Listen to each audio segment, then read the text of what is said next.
Bonjour et bienvenue sur Bain d'Arrêt, la chaîne qui aborde la photographie argentique. Aujourd'hui, dans ce nouvel audio animé, je vais t'expliquer comment convertir des coefficients de filtre en diaphragme.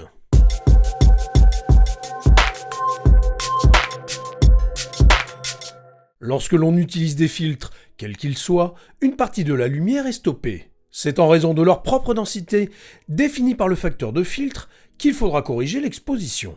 Évidemment, si tu utilises la mesure TTL de ton boîtier, l'exposition sera corrigée, mais si tu utilises un filtre ND1000, cela deviendra plus compliqué. Donc si tu utilises un posemètre externe, tu pourras corriger manuellement l'exposition pour compenser la présence de ton filtre. Pour corriger une exposition, tu peux intervenir sur l'ouverture de ton diaphragme ou sur ta vitesse d'obturation. Je te rappelle que quand tu interviens sur l'un ou l'autre de ces deux paramètres, tu multiplies ou divises par 2 la quantité de lumière qui traverse ton objectif pour exposer ton film.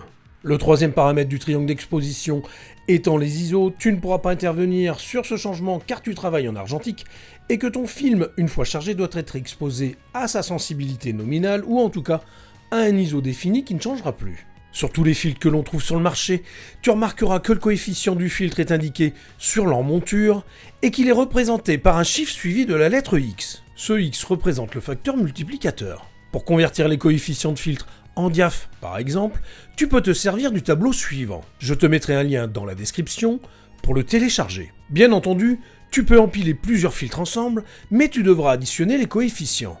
Par exemple, si tu utilises un filtre 2x avec un autre de coefficient 8x, tu devras augmenter ton exposition de 4 diaphragmes. Cependant, tu risques de dégrader ton image en réduisant le piqué ou en augmentant le vignettage. Cet audio animé est maintenant terminé, j'espère qu'il t'aura plu.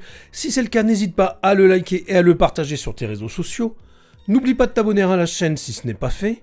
Je te dis à bientôt, mais d'ici là, porte-toi bien.